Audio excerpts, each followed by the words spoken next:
या देवी सर्वभूतेषु शक्तिरूपेण संस्थिता नमस्तेस्यै नमस्तेस्यै नमस्तेस्यै नमो नमः।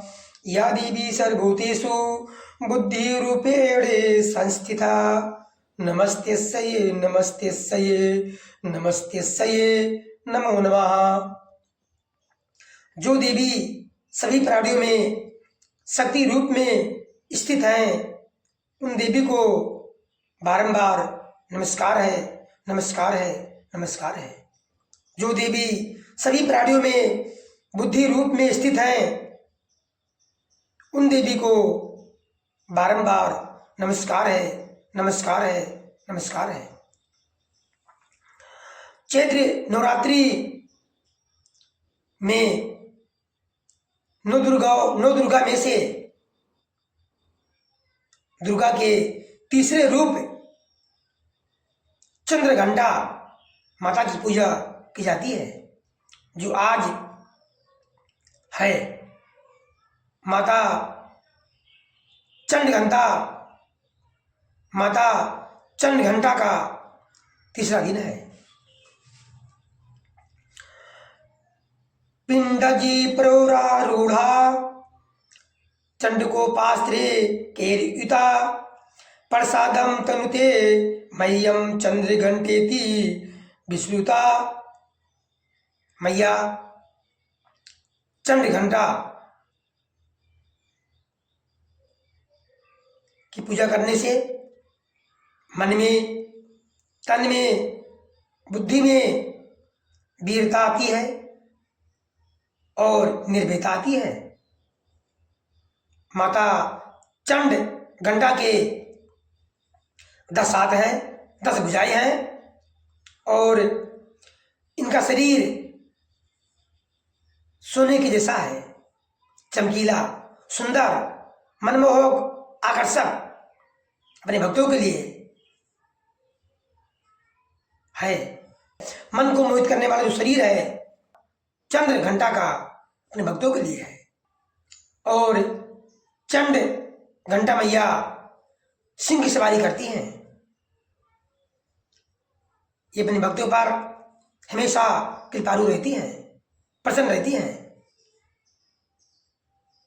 बस भक्त को ये करना है कि तन मन धन से, पूरे मन से, तन्मयता से माता के चरणों में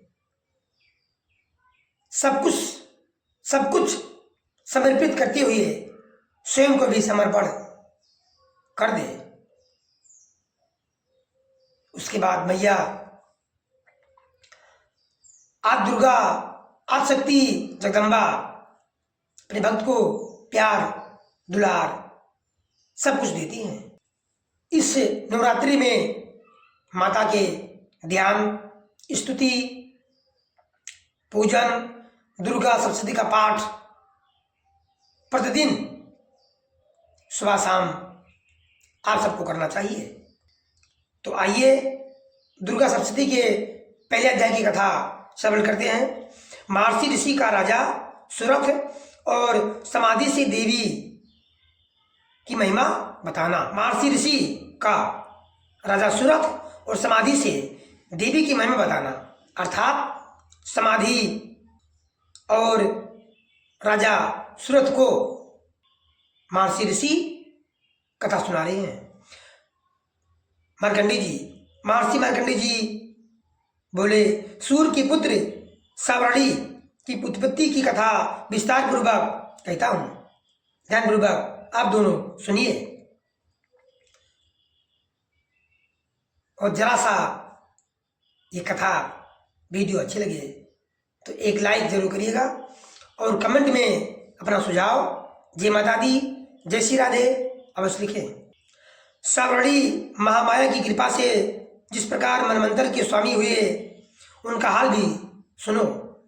पहले स्वारोचिस नामक मनमंत्र में चैत्रवंशी सुरथ नाम के एक राजा थे। सारी पृथ्वी पर उनका राज था। वह प्रजा को अपने परिवार के समान मानते थे। तो भी कोल विध्वंसी राजा के दुश्मन बन गए। दुष्टों को मृत्यु दंड देने वाले राजा सुरथ का उनसे युद्ध हुआ। कोल बिंदुसों की संख्या कम थी, परंतु फिर भी राजा युद्ध में उनसे राजा सुरथ युद्ध में उनसे हार गए। केवल अपने देश का राज ही उनके पास रह गया और वह उसी में राज करने लगे। किंतु शत्रुओं ने वहां भी उनके राज पर आक्रमण कर दिया। राजा को कमजोर देखकर उसके दुष्ट मंत्रियों ने उसकी सेना को कैद कर लिया और उसके खजाने पर भी अपना अधिकार कर लिया। राजा सुरथ अपने राज्य को युद्ध में हारने के बाद शिकार खेलने के बहाने अपने घोड़े पर सवार होकर एक भयंकर वन में चले गए। उस वन में उन्होंने महर्षि मेधा का आश्रम देखा। महर्षि मेधा वहां अपने शिष्यों व मुनियों के साथ बैठे हुए थे। राजा सुरथ ने महर्षि मेधा को प्रणाम किया, नमस्कार किया तथा महर्षि मेधा ने उनका उचित आदर सत्कार सम्मान किया। राजा सुरथ महर्षि के आश्रम में कुछ समय ठहरे। जिस घर में नवरात्रि के दिनों में दुर्गा सप्तशती का पाठ सच्चे मन से प्रेम पूर्वक भक्ति भावना से होता है, वहां साक्षात जगदम्बा निवास करती हैं। इतना आप लोग अपने मन में विश्वास रखिए और ऐसा विश्वास करके ही इस कथा को सुनिए और अपने घर में भी दुर्गा सप्तशती का पाठ अवश्य करिए। इससे माता का आशीर्वाद प्राप्त होता है और घर में सभी प्रकार की मंगल की स्थिति बनी रहती है, इसमें कोई संदेह नहीं है। राजा सुरथ महर्षि के आश्रम में कुछ समय ठहरे। राजा को अपने राज्य तथा प्रजा की याद आने लगी। वो सोचने लगे, मेरे पूर्वजों ने जिस नगर का निर्माण किया था अब वह शत्रुओं के हाथ में है। मेरे दुष्ट और लालची मंत्री मेरी प्रजा के साथ न जाने कैसा व्यवहार कर रहे होंगे। मेरा प्रधान हाथी सदा मद की वर्षा करने वाला और सूरवीर था, मेरे दुष्ट मंत्रियों के बस में होकर न जाने कैसे कैसे दुख भोग रहा होगा। मेरे आज्ञाकारी नौकर जो मेरे द्वारा दिए गए धन और भोजन को पाकर सदा सुखी रहते थे और मेरे कहने के अनुसार कार्य करते थे, अब वह निश्चय ही दुष्ट राजाओं का अनुसरण करते होंगे तथा मेरे दुष्ट व लालची मंत्रियों द्वारा व्यर्थ ही धन को व्यय करने से संचित किया हुआ मेरा खजाना एक दिन अवश्य ही खाली हो जाएगा। इस प्रकार की बातों को सोचकर राजा का मन दुखी हो गया। महर्षि मेधा के आश्रम में रहकर भी उनके मन में अपने राज्य के प्रति, अपने घर के प्रति, अपने मंत्रियों के प्रति, अपने सगे संबंधियों के प्रति कितना मोह हो रहा है। ये सब क्या है? ये सब माया का प्रभाव है। जो युग माया है उन्हीं का प्रभाव है। आज की कथा बस प्यारे भक्तों यहीं तक। अगले वीडियो में राजा के मन में जो जो सवाल प्रश्न उठ रहे थे, आगे क्या होता है अगले वीडियो में देखिएगा। तब तक के लिए